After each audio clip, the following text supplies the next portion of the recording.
दोस्तों हमने ये सिलसिला शुरू किया है कि वो रिवायात जो कि सही बुखारी के अंदर मौजूद हैं और जो मनगढ़ंत हैं या ज़ईफ़ हैं उनकी निशानदही की जाए, वो आपके सामने लाई जाए। उनमें से दूसरी हदीस है सही बुखारी की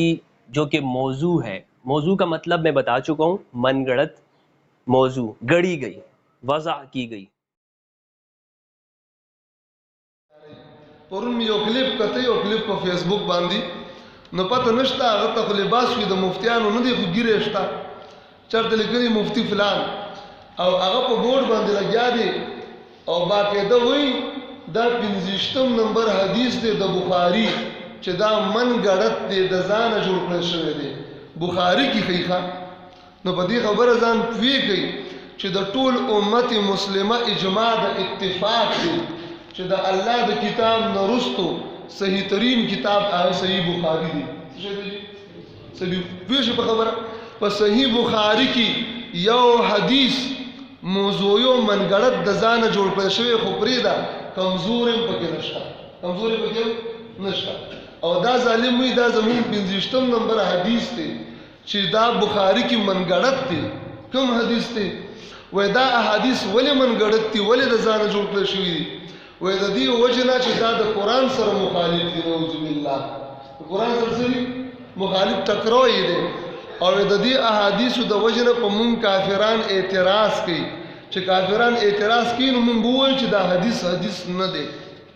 کوم حدیث دی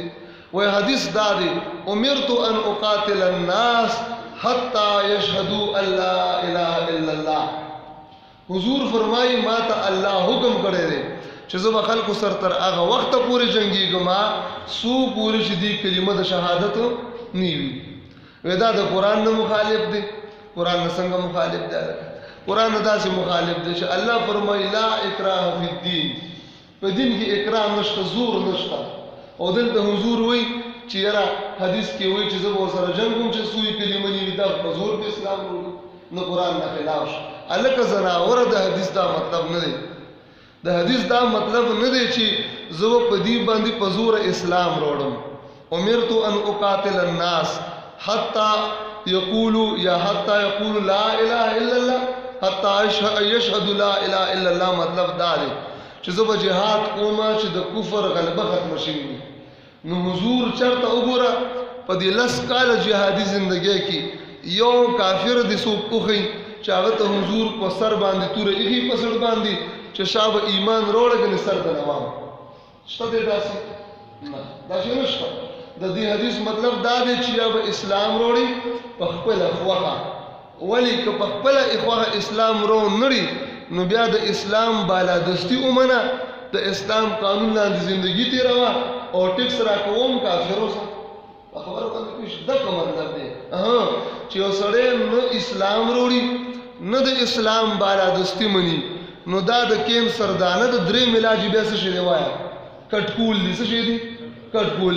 نو په دې صاحب عقل کافرم اعتراض نه کوي د چا په بدن کې چې کینسر ولګي ډاکټر دا لاس کټکی د کینسر والا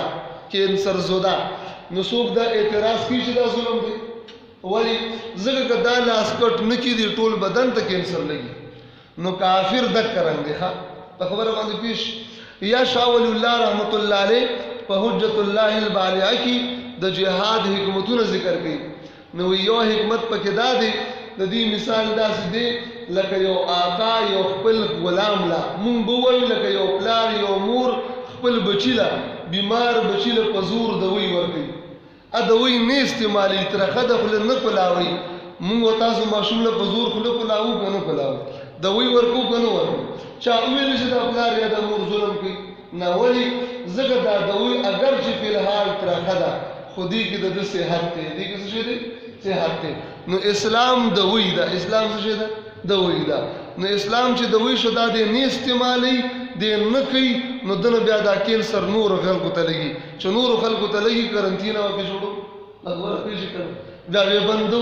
بیا ودې نور خلکو ته نه پریدو چې دا مرض نه خور نشي خبره اوس پیږي نو کافرانو د کرونا د وجنه خلق بند کړی دي کني دي بند کړی ولی وی بل چاته نه لګي نو د اسلام خلاف کوم بیماری شدا دینه بل خطرناک بیماری شته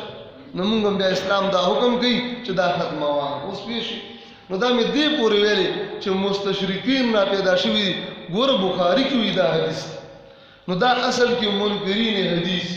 او فیسبوک دنیا د چاته خو پته لګي نه، کمنټسونه کې ورسره بلا خلکو ماشاءالله سبحان الله لیکلي، او په دې ټکي د ایمان اخلاص شو کافر شو. په خبره باندې پیش په دغه ماشاءالله ورسره د کافر شو، هغه کافر دی هغه کې شک نشته، منکرین حدیث دي.